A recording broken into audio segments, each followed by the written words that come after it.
நம்முடைய ஆண்டவரும் இரட்சகரும் கர்த்தருமாகிய இயேசு கிறிஸ்துவின் நாமத்தினாலே இந்த கால வேளையில உங்களுக்கு வாழ்த்துதலையும் வணக்கத்தையும் ஸ்தோத்திரங்களையும் கூறிக்கொள்கிறேன். எபிரேயர் புஸ்தகம் 9ஆம் அதிகாரம் 13ஆம் அதிகாரம் வரையிலும் 9ஆம் அதிகாரம் முதல் 13ஆம் அதிகாரம் வரை உள்ள பகுதியை இந்த நாளிலே நாம் தியானத்தில் கொள்ள இருக்கின்றோம். விசுவாசத்தில் உறுதியாய் இருக்கும்படியாக, விசுவாசத்திலே நிலைத்திருக்கும்படியாக இந்த எபிரேய நிருப ஆக்கியோர் தம்முடைய வாசகர்களை அன்புடன் கேட்டுக்கொள்கின்றார். இந்த எபிரேய நிருப ஆசிரியர் 2 உடன்படிக்கைகள் குறித்து பேசுகிறார். இந்த 2 உடன்படிக்கைகளை குறித்து அவர் பேசும்போது, முதலாம் உடன்படிக்கை, புதிய உடன்படிக்கை ஆகிய இந்த 2ஐயும் அவர் இங்கே குறிப்பிடுகின்றார். 9ஆம் அதிகாரத்தை நாம் வாசிக்கும் போது, இந்த முதலாம் உடன்படிக்கை என்பது இதில் 2 கூடாரம் இருப்பதாக சொல்லப்படுகிறது. நாம் வாசிப்போம். முதலாம் உடன்படிக்கையானது ஆராதனைக்கேற்ற முறைமைகளும் பூமிக்கு உரிய பரிசுத்த ஸ்தலமும் உடையதாக இருந்தது. இந்த முதலாம் உடன்படிக்கையில 2 கூடாரங்கள் இருந்தது. முதல் கூடாரம் 2ஆம் வசனத்துல வாசிக்கிறோம். அதில் முந்தின பாகத்தில் குத்து விளக்கும் மேசையும் தேவ சமூக தப்பங்களும் இருந்தன. இது பரிசுத்த ஸ்தலம் எனப்படும் என்று சொல்லப்பட்டிருக்கிற ஆசரிப்பு கூடாரத்தினுடைய முதல் பகுதி, முதல் கூடாரம். அங்கே குத்து விளக்கு இருந்துச்சு, மேசை இருந்துச்சு, தேவ சமூக தப்பங்கள் இருந்துச்சு. அது பரிசுத்த ஸ்தலம் எனப்படும். 2ஆம் கூடாரம் ஒன்று இருந்து 3ஆம் வசனத்திலிருந்து 5ஆம் வசனம் வரையிலும் அது திரைக்கு உள்ள போகிறது. அங்கே பொன்னார் செய்த தூப கலசம் இருந்துச்சு, பொற்தகடு பொதித்த உடன்படிக்கை பெட்டி இருந்துச்சு. அந்த உடன்படிக்கை பெட்டிக்கு உள்ள மன்னா வைக்கப்பட்ட பொற்கிண்ணம் ஒன்று வைக்கப்பட்டிருந்து, ஆரோனுடைய தளிர்த்த கோல் அங்கே இருந்துச்சு. உடன்படிக்கையின் கற்பலகைகளாகிய 10 கட்டளைகளுடைய கற்பலகைகள் அதன் உள் இருந்தது. அதற்கு மேல, இந்த பெட்டிக்கு மேல, உடன்படிக்கை பெட்டிக்கு மேல மகிமையுள்ள கேருபீங்கள் வைக்கப்பட்டு கிருபாசனத்தை நிழலிட்டிருந்தது. அதற்கு மேல் பாகம் கிருபாசனம் என்று அழைக்கப்பட்டது.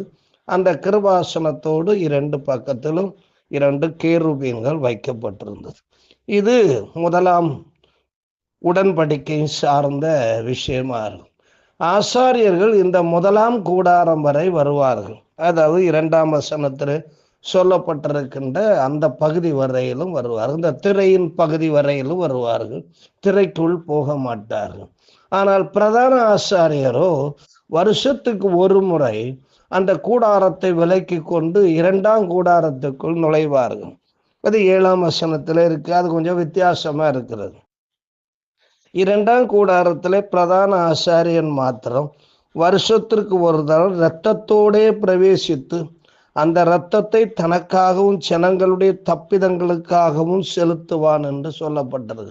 இரத்தம் இல்லாமல் உள்ளே போக முடியாது.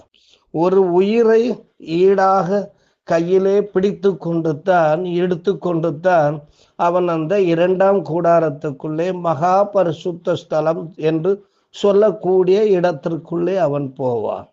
இப்படி முதலாம் கூடாரம், 2ஆம் கூடாரம் என்பது இந்த பழைய உடன்படிக்கையிலே, முதலாம் உடன்படிக்கையிலே காணப்பட்டது. இந்த முதலாம் கூடாரம் இருப்பது வரையிலும் 2ஆம் கூடாரத்துக்கு போக முடியாது. 8, 9, 10 வசனத்தை வாசிக்கும் பொழுது இவர் சொல்றாரு, முதலாம் கூடாரம் நிற்கும் அளவும் பரிசுத்த ஸ்தலத்திற்கு போகிற மார்க்கம் இன்னும் வெளிப்படவில்லை என்று பரிசுத்த ஆவியானவர் தெரியப்படுத்தி இருக்கிறார். அந்த கூடாரம் இக்காலத்திற்கு உதவுகிற ஒப்பனையா இருக்கிறது. அதற்கேற்றபடி செலுத்தப்பட்டு வருகிற காணிக்கைகளும் பலிகளும் ஆராதனை செய்கிறவனுடைய மனசாட்சியை பூரணப்படுத்தாதவைகளாம். இவைகள் சீர்திருத்தல் உண்டாகும் காலம் வரைக்கும் நடந்தேறும்படி கட்டளையிடப்பட்ட போஜன பானங்களும் பலவித ஸ்நானங்களும் சரீரத்துக்கேற்ற சடங்குகளுமே இல்லாமல் வேறல்ல. எல்லா சடங்கு முறை சம்பிரதாய முறைகளை எல்லாம் செய்துட்டுத்தான் கூடாரத்துக்குள்ள வர முடியும். இது பழைய உடன்படிக்கையில இருக்கக்கூடிய பிரதான விஷயம். அந்த சடங்கு சம்பிரதாயங்களை சரியாக செய்து கொண்டு வந்தாதான் இரண்டாம் கூடாரத்துக்குள்ளே, முதலாம் கூடாரத்துக்குள்ளேயே வர முடியும். அங்கிருந்து இரண்டாம் கூடாரம். இது எதுவரையிலும் இருக்குன்னா சீர்திருத்தல் உண்டாகிற காலம்.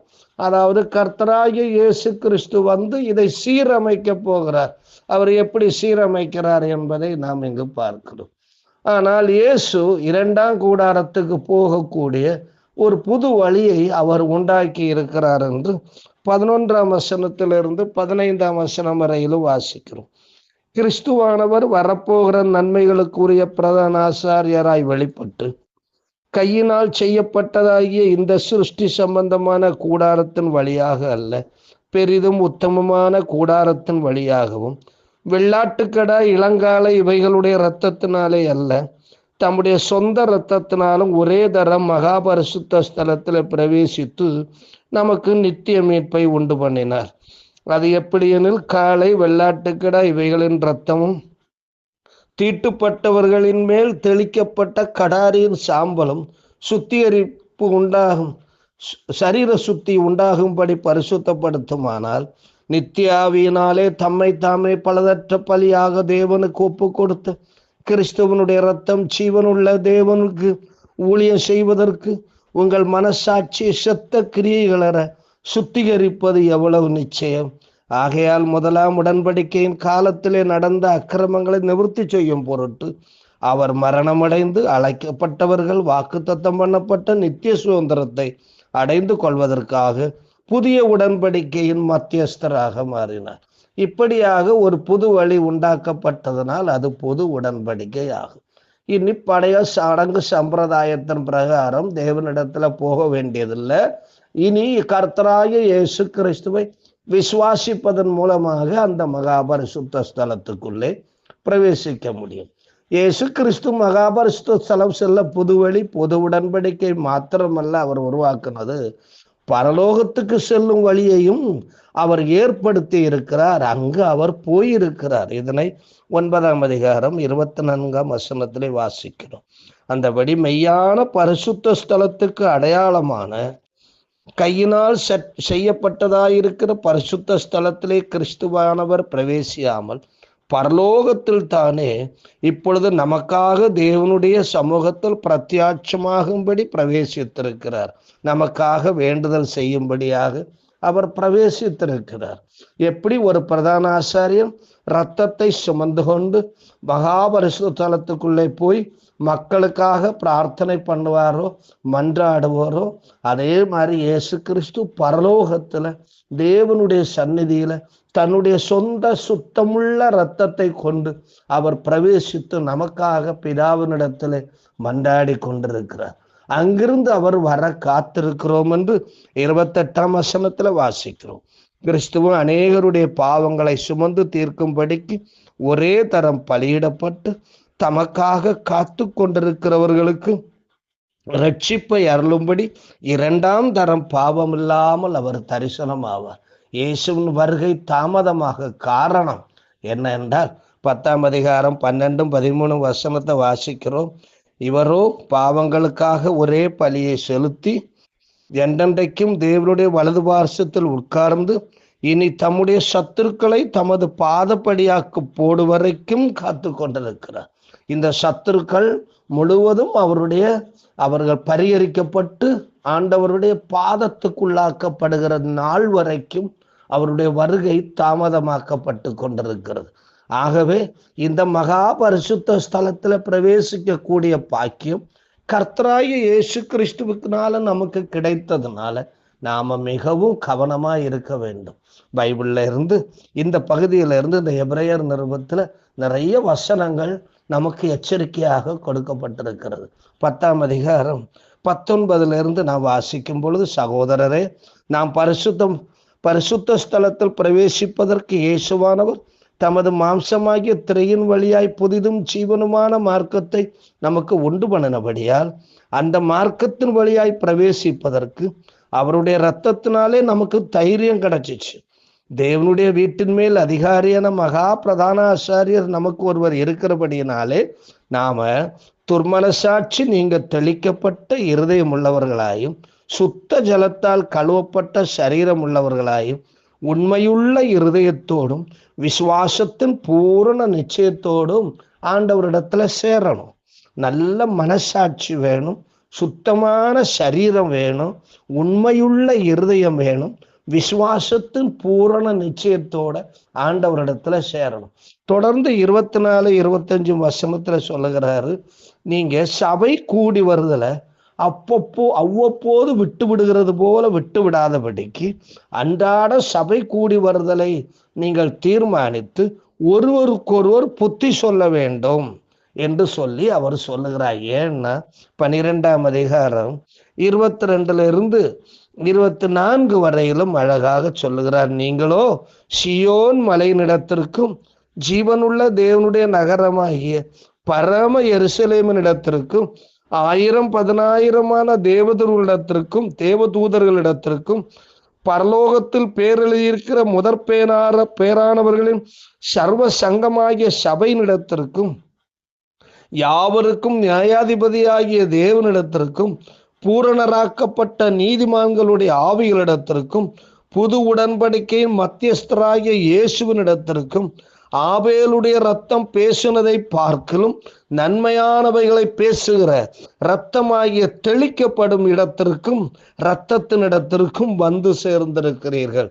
ஆகையினால சபை கூடி வருதுல அந்த காரணம் எந்த காரணத்தை வச்சு விட்டு விடாம அப்படி தவற விடுகிறவர்களுக்கு புத்தி சொல்லி நல்வழிப்படுத்தி அவர்களையும் சபை கூடி வருதலுக்குள்ள உற்சாகப்படுத்தணும், அவங்கள விசுவாசத்துல பலப்படுத்தணும்னு இந்த பக்தன் நமக்கு அழகாக சுட்டி காட்டுகிறார். மேலும் 10ஆம் அதிகாரம் 26, 27 வசனத்துல சொல்லுகிறாரு, சத்தியத்தை நீ அறிஞ்ச பின்பு, ஆண்டவருடைய பிள்ளையா மாறின பின்பு நீ திரும்பவும் பாவம் செய்வேன்னா உனக்கு இனி நியாய தீர்ப்பு தான் வரும். ரொம்ப எச்சரிக்கையா இங்க எழுதி இருக்கிறார். தேவனுடைய கோபாக்கினை அவருடைய அக்கினித்தான் வரும். ஆகையினால கவனமா இருந்துக்கோங்கிறார். மேலும் 35 38 வரையில் அவர் படிக்கும் பொழுது சொல்லுவாரு, மிகுந்த பலனுக்கு ஏதுவான உங்கள் தைரியத்தை விட்டு விடாம தேவனுடைய சித்தத்தின்படி செய்து வாக்குத்தத்தம் பண்ணப்பட்டதை பெரும்படிக்கு பொறுமை உங்களுக்கு வேண்டியதா இருக்கிறது. வருகிறவர் இன்னும் கொஞ்சம் காலத்தில் வருவார், தாமதம் பண்ண மாட்டார். விசுவாசத்தினாலே நீதிமான் பிழைப்பார். பின்வாங்கி போவேன்னா அவருடைய வருகைக்கு காத்திருக்காம ஆயத்தமா இருக்காம உலக காரியங்களில மூக்க நுழைச்சி அதிலே நீ இருந்து விசுவாசத்துல பின்வாங்கி போவாயானால் உன்மேல் என் ஆத்மா பிரியமாயிராது என்று சொல்கிறார். ஆகவே கெட்டு போக பின்வாங்குகிறவர்களாயிராமல் ஆத்மா ஈடேற விசுவாசிக்கிறவர்களாய் இருக்கணும்னு சொல்றார். அது மட்டுமல்ல, 11ஆம் அதிகாரத்துல சொல்லுகிறாரு, விசுவாசத்தை விட்டுடாதீங்க. விசுவாசமானது நம்பப்படுகிறவைகளின் உறுதியும் காணப்படாதவைகளின் நிச்சயமா இருக்கிறது. விசுவாசம் இல்லாமல் தேவனுக்கு பிரியமாயிருப்பது கூடாத காரியம். தேவனிடத்தில் சேருகிறவன் அவர் உண்டென்றும் அவர் தம்மை தேடுகிறவர்களுக்கு பலன் அளிக்கிறவர் என்றும் விசுவாசிக்க வேண்டும் என்று சொல்லுகிறார்.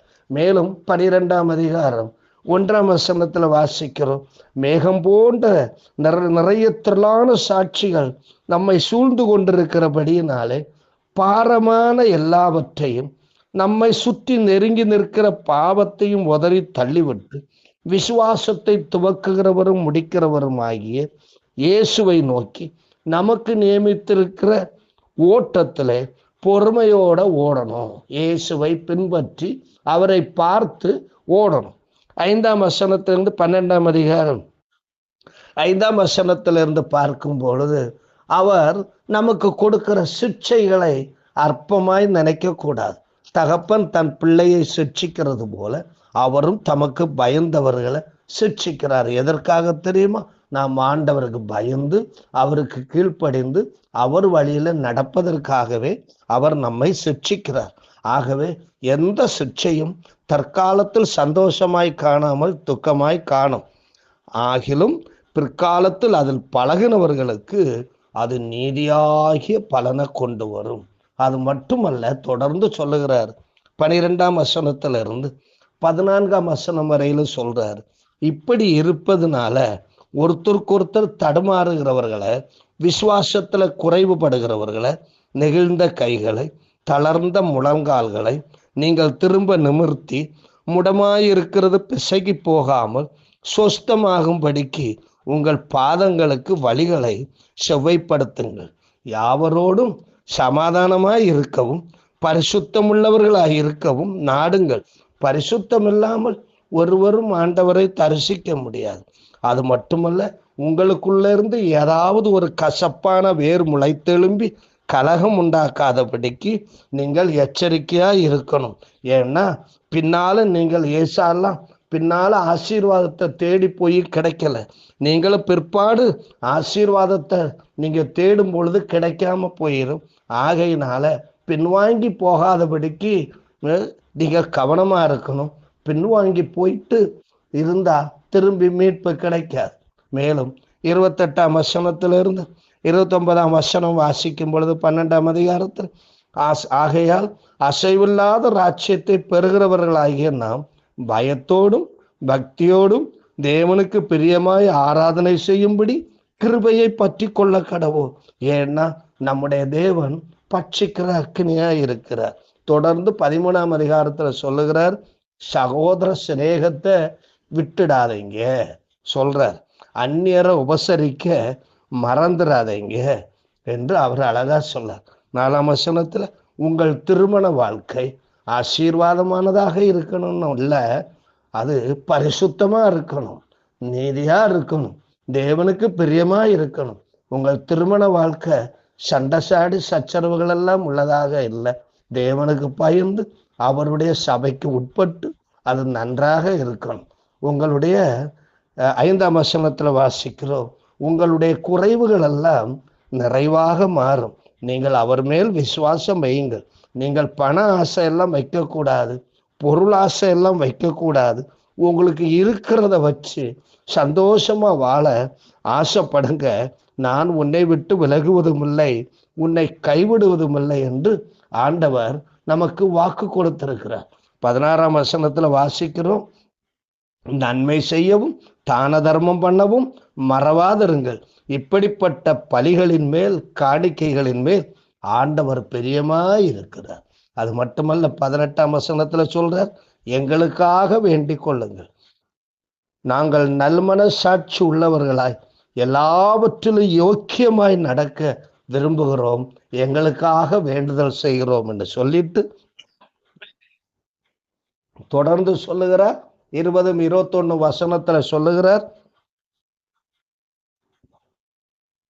நித்திய உடன்படிக்கையின் இரத்தத்தினாலே ஆடுகளுடைய பெரிய மேய்ப்பரான நம்முடைய கர்த்தராய் இயேசுவை மரித்தோரிலிருந்து ஏறி வர பண்ணின சமாதானத்தின் தேவன் இயேசு கிறிஸ்துவை கொண்டு தமக்கு முன்பாக பிரியமானதை உங்களில் நடப்பித்து, நீங்கள் தம்முடைய சித்தத்தின்படி செய்ய உங்களை சகலவித நற்கிரியைகளும் சீர் பொருந்தினவர்களாக்குவாராக.